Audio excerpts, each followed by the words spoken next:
So Sutton claims that Dorit outing PK as an alcoholic is the meanest thing she's ever seen on this show, and she said it with such passion, as if no one's ever been a bigger jerk in 14 seasons of this drama. Really, Sutton? I'm pretty sure there's a long list of people doing awful stuff here, but okay, keep going. Here's where I get confused, though, aren't there? Like 1,000 more outrageous things that should top this one. I mean, the show has had its fair share of shady moments, but apparently this takes the cake. And then there's the question. How does it mean to point out something that the person has already acknowledged? PK himself has openly talked about his recovery, AA meetings, and even had a sponsor at this point. If he's comfortable with it, why should it be considered cruel when Dorit brings it up? Then there's this whole thing about family covering up addiction. What's up with that? Shouldn't we be addressing the problem instead of hiding it, perpetuating the stigma? If anything, that just makes the situation worse. It's almost like enabling the shame instead of helping to reduce it. Honestly, Sutton's own panic about her alcohol use is starting to make more sense now. Maybe that's what's fueling all these strong feelings. I personally don't think Dorit's comment was mean because PK was already open about his struggles. But if PK hadn't wanted that info out there and Dorit spilled the beans to the whole world, that would be a betrayal. The public aspect of it is the real issue, because if Dorit was just talking to her friends privately about the struggles that come with living with an alcoholic, that's fair. These problems affect everyone around them. It's like when Kyle mentioned Kim's alcoholism on the show. It wasn't a great move. But had she kept it private, shared it only with family and close friends to get support, that wouldn't have been a problem at all. Oh, where do I even start with the endless parade of Birkins and Kelly bags? Look, I'm all for Herms, but when everyone is clinging to either a Birkin or a Kelly, it's like watching the same bag on loop. How thrilling. I get it. This show is basically a walking advertisement for designer labels, but this sea of sameness is so uninspiring. At least Jennifer has the decency to mix it up with some more interesting choices from the same designers. And then there's Kyle. Does she need to haul that Birkin around in every single shot? It's not exuding wealth and desirability. It's screaming unoriginal and, dare I say it, gosh. And trust me, I'm someone who loves Herms. But at this point, the Birkins need a vacation, for everyone's sake. Team Garcelle, Sutton and Kyle, because honestly, who's going to argue with that trio? Let's start with Sutton. Yeah, she's weird, but you know who else is really weird? Dorit. First off, can someone please tell Dorit to zip it about the damn bag? You owe me this bag. Yeah, you do though. Like really? We get it. Move on. Then there's her whole freak out over Sutton asking if there's alcohol. Seriously, Sutton was just being straight up and Dorit couldn't handle it. Sutton was right. She was being a total bitch. Sue me. Also, happy Saturday, by the way. Up until this episode, I was actually enjoying Dorit's vibe this season. But then she went and acted all rude to Sutton, barely acknowledging her. The whole purse drama was just odd, and honestly, she seemed to suck the air out of the room. I don't know if Beauvais and Kyle could have had an actual conversation, but I'd have preferred Dorit to just stay out of it. And can we talk about the next episode preview? The way Dorit is glaring death stares at Garcelle and Beauvais for talking to each other is so unsettling. Is she threatened? Is she wondering if they're talking about her behind her back? Like, why the weird energy? She looks completely off in that moment, and it's not like they're doing anything wrong. They're just chatting. Honestly, I'm starting to think she's trying way too hard to have a moment, and it feels fake. I just don't buy it. Hopefully, Mauricio and PK show up at the reunion to bring some real energy. Beauvais really hit a chord with her pregnancy story, didn't she? As someone who's trudging through the whole pregnancy after loss thing, I've really appreciated her opening up about it on the show. I can't even begin to imagine the emotional roller coaster she went through. but when she shared how nerve-wracking each appointment was during her second pregnancy. Yeah, felt seen. It made so much more sense why she's now borderline obsessed with baby stuff. To anyone who's been down a similar road, sending love your way. Honestly though, that moment was the only truly heartwarming thing on the show. Hearing her story, the insane amount of fear she had to push through to have Leal, then the whole "oh, by the way, my husband's sick too" thing, and still being brave enough to want another baby at this age. Seriously, the woman's got a heart the size of the moon. Meanwhile, the others are too busy picking petty fights with each other. Classic. But I really loved that she shared all of that, and I can only hope Keely's man enough to appreciate her. Kathy Hilton's whole clueless older lady act has officially crossed the line from quirky to painfully cringy. Was it ever funny? Sure, at first. There was something kind of charming about the out-of-touch rich lady routine, but now it's just painfully overplayed. It feels less like a fun personality quirk and more like a calculated move to get attention. It's as if she's clinging to this wacky persona for laughs, and honestly, it's starting to wear thin. It's the same shtick over and over again, and at this point, it's not even convincing, just tired. And let's not forget Paris Hilton's admission that she taught Kathy to craft this cookie public persona as a shield for when her behavior goes off the rails. Newsflash, it's not cookie, it's manipulative. Kathy definitely noticed that people found her charmingly clueless when she was just a friend of, guilty as charged. And now she's clearly milking it for all it's worth.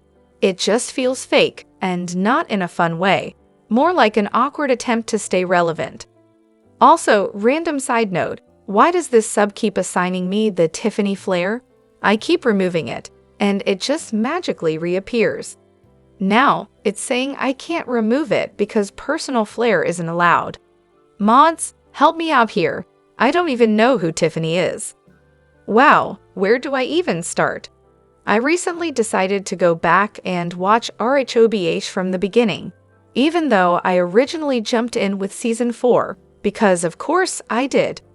I've made it through Season 1, most of Season 2, and just finished the infamous White Party episode with Kyle and Mauricio. And let me tell you, this season has been an absolute train wreck. I've literally had to hit pause multiple times because it's been so frustrating to watch. The women's behavior, especially Kyle's, has been beyond awful, and somehow it's actually shocked me. And in an era where reality TV and social media show us everything, that's saying something. But what really pushed me over the edge was how they all treated Taylor, especially when it came to the whole abusive marriage situation with Russell. They acted like they had absolutely no clue how abusive relationships work. The White Party debacle was beyond disgusting. First off, they were more concerned about lawsuits than Taylor's actual safety. I mean, sure, let's worry about our legal liabilities, but not once did anyone express concern for Taylor's well-being. They flat out told Russell that Camille's comments came from Taylor herself, then just casually left her alone with her abuser. What the hell? Russell could have literally snapped and hurt her that night, and no one would have cared. Kyle's tears at the party, oh, that was pure self-pity. It wasn't about feeling bad for Taylor. It was all about Kyle worrying she was going to look bad. If Kyle truly cared about Taylor, she wouldn't have been out there telling Russell that Taylor confided in her about the abuse. Anyone with a brain knows that's just a disaster waiting to happen for the person being abused.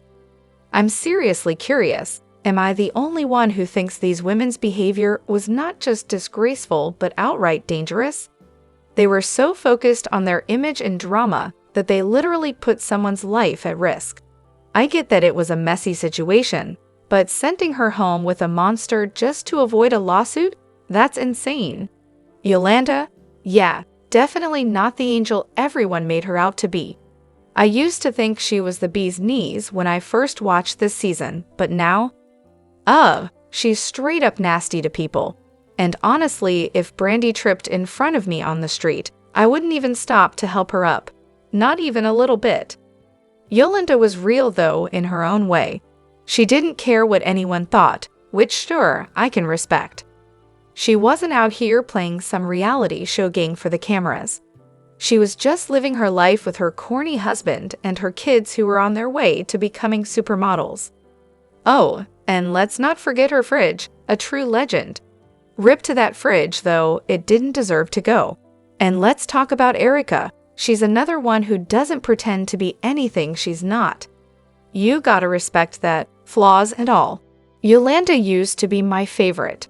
I never got the hate until I started seeing those clips of her terrible behavior.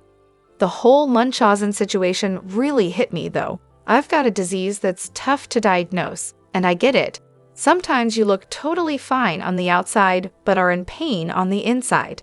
I've kept it from friends before too, so I kinda sympathized with Yolanda on that front.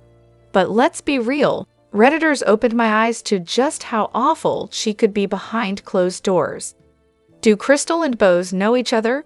After watching Boz talk on the after show about using the word cold for Kyle, it gave me major flashbacks to the whole ordeal with Crystal and her word choices being put under a microscope. Both Crystal and Boz are intelligent and articulate women, and honestly, it's a bit of a bummer that we never get to see them together on the show. Imagine what their takes on things would be. Does anyone know if they're actually connected in real life? Also, do Crystal and Cynthia ever have guests on their show? Because if so, can we please get Boz on there?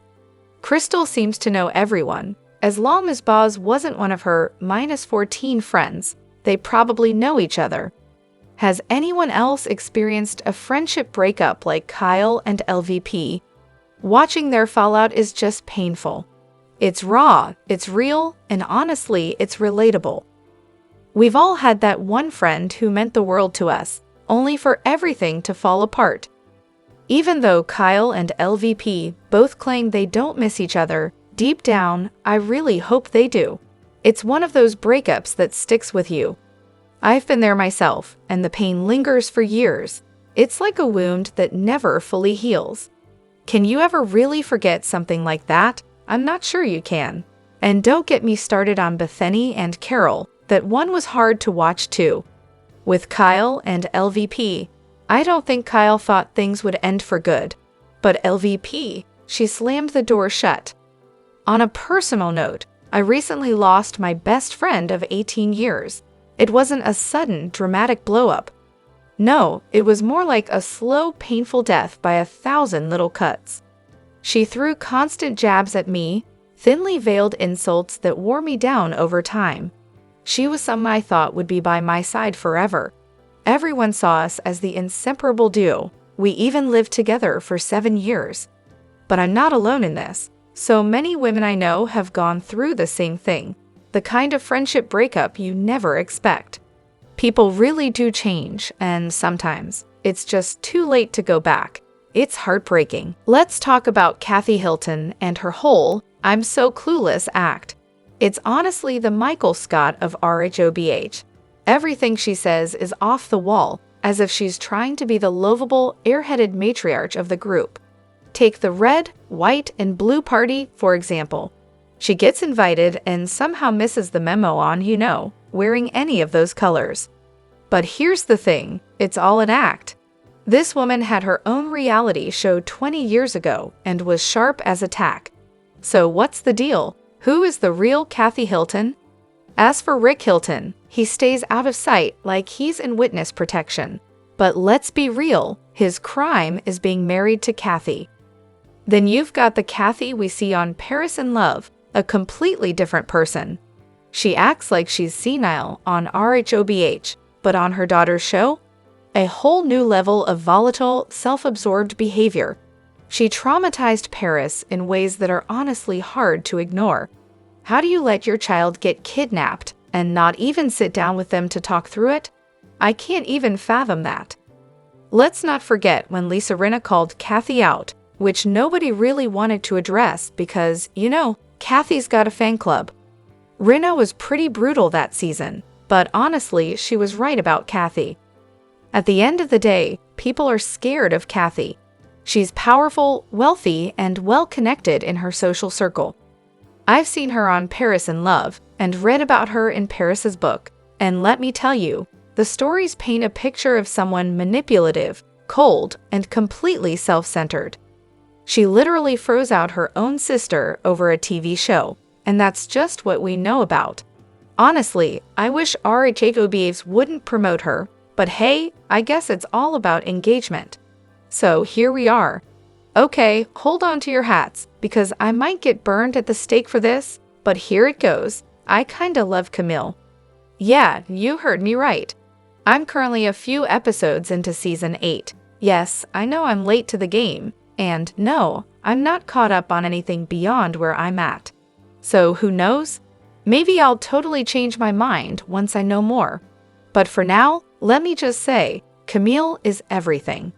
She's completely outrageous, and honestly, that's exactly what I imagine a housewife to be. Her voice alone, it's the cherry on top of this perfect stereotype.